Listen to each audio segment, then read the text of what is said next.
हामी चाहिँ पोखरीको वारिपट्टिको पोखरीको ठ्याक्कै मन्दिर चाहिँ त्यो पारिपट्टि छ हामी यो वारिपट्टि यस्तो चिप्लोमा झरिरहेको छौँ मेरो त खुट्टै झर्लाइछ हो मनोज भाइ जाडोले के कस्तो ओह्रालो बाटो है तर चिप्लो हेर निस्किन्छ नि मनोज त अहिले हामी आउँदाखेरि ल यो कुनामा के गरेको पोखरीको चाहिँ खेती यहाँ र छ अदुवाको अहिले हिलो खेती पनि यतै रहेछ त खेती पनि यतै रहेछ कस्तो मजाले राखेको है त्यो कुनी ऊ केमा आइदियो फेरि टेकाएर राखेको सर यो पोखरीको राम्रो जग्गा भनेर यसैलाई चिनिन्छ होला यही फाल्टोको हामी चाहिँ ल यो कुन मन्दिर हो है ठ्याक्कै आइपुग्यो ढोगुम मनोज ढोगुम अदुवा होइन ढोगुम दर्शन दर्शन दर्शन हुँदै हामी फेरि पोखरीको पल्लो गहिरो आइयो ए कति रमाइलो है यो पनि हेर्दाखेरि त माथितिर एउटा हो त्यो माथि एउटा घर छ हो पारी घाम लाग्दो रहेछ यो घाम यतिखेर भागिसक्दो रहेछ घाम चाहिँ तोरी कति मजाले फुल्यो तलल्ल मल्ल ओ कालो खत्रै खत्रै खत्रै खत्रै तोरी तोरी कस्तो दामी भयो मलाई त साग हेर्नु न यो साग कति यो साग टिपिरहेको छन् सबैजना हाम्रा गाउँलेहरू हाम्रा गाउँले दिदी बहिनी ओ आमाहरू तोरीको कस्तो राम्रो साग रहेछ खाउ खाउ परेको के तोरीको साग यताको घर हो त्यहाँ भैँसी हो कस्तो करेसाबारी खतरा रहेछ मलाई त यहाँ हो करेसाबारी यसलाई भनिन्छ करेसाबारी हिँड्दै यो सागसाग रोपे घरहरू पनि झुरुप्प रहेछ पोखरीको भुस्यो लाला जस्तो भएको यता त जाडो महिना हो नि यो त फेरि पुरानो घर एउटा यहाँ भेटियो पुराना गाडी यहाँ छन् हेर्नुहोस् तपाईँहरूलाई चाहिएमा सम्पर्क राख्नु होला है उहाँ त घाँसै फलिदिन्छ नि फेरि टेलरमा यहाँ ट्र्याक्टर यो त के भयो डढाइदियो हो र यिनीहरूलाई छैन नि त बोलचालै छैन त यिनीहरूको त पिङ दसैँमा खेल्ने पिङ आज अहिलेसम्म त तर काट्दैछ कसले हो ए दसैँको पिङ हामी हुँदै यो पोखरीको पारिपट्टि यो के तरकारी खेती हो कि यो टमाटर खेती हो कि के हो यस्तो दामी ठाउँमा आइपुग्यो ल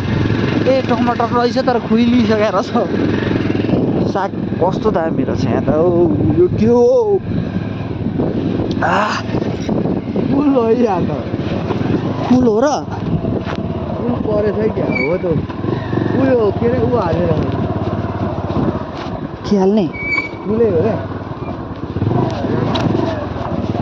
हो के अरे यो फुल हाल्नु खोजेँ के रहेछ यहाँ है यो चाहिँ कहाँ रे मलाई त पोखरी पट्तिर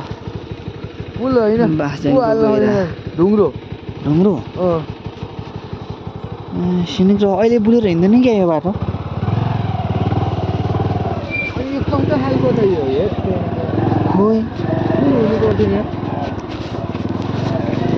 गाह्रो साह्रो लाग्दो रहेछ साह्रो रातो घाम हेर्दै हेर्दै हामी त्यसपछि लाग्यो अब डडुवातर्फ ल यस्तो घाम यस्तो मौसम यस्तो ठाउँ यस्तो मान्छे ल ल ल ल ल ज्यादा तडक मडक चाहिँ होइन है मनोज दाइ लडिन्छ है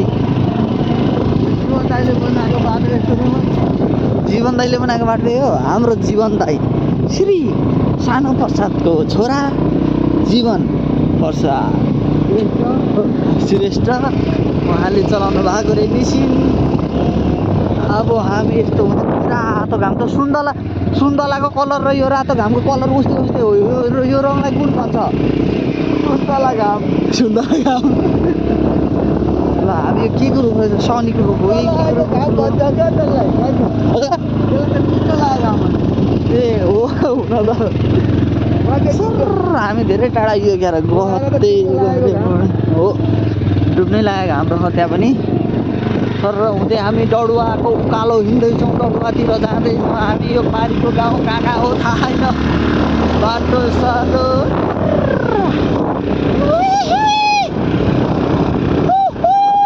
बर्दै बनमाराले बर्दै माराले ज्यान ए गीतै के हो कति रमाइलो ठाउँ छ यो सल्लाहहरू भातिर फेरि कस्तो दामी देखिन्छ हरियो हाम्रो मोबाइलहरूमा हेर्दाखेरि कस्तो हरियो एकदम रातो रातो घाममा यो उकालो हामी चिसोको मौसम रातो चपानी भन्दै उकालो लाग्यो। हाम्रो मनोज दाइ चाहिँ चट्ट यसो यो तरिकाले बाइक चलाइरहेको छ। पुरा जाडो भएको छ त्यो घरिघरि हुत्या पनि छन्। यस्तो हुँदै यहाँ त बाटो टाढै हो। अनि टक्क यहाँ दुईवटा दाना सुन्तला बोकेर प्लास्टिकमा हिँडिरहेछौँ हामी अझै।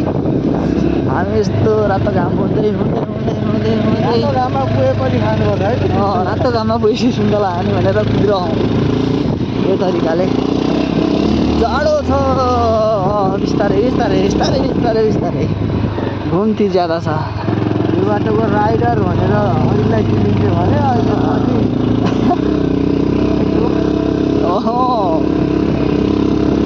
सर हुँदै अब माथिसम्म पुग्छौँ हामी। र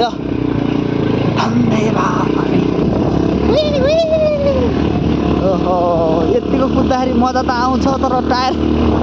यसो घुमेपछि हुन्छ हौ।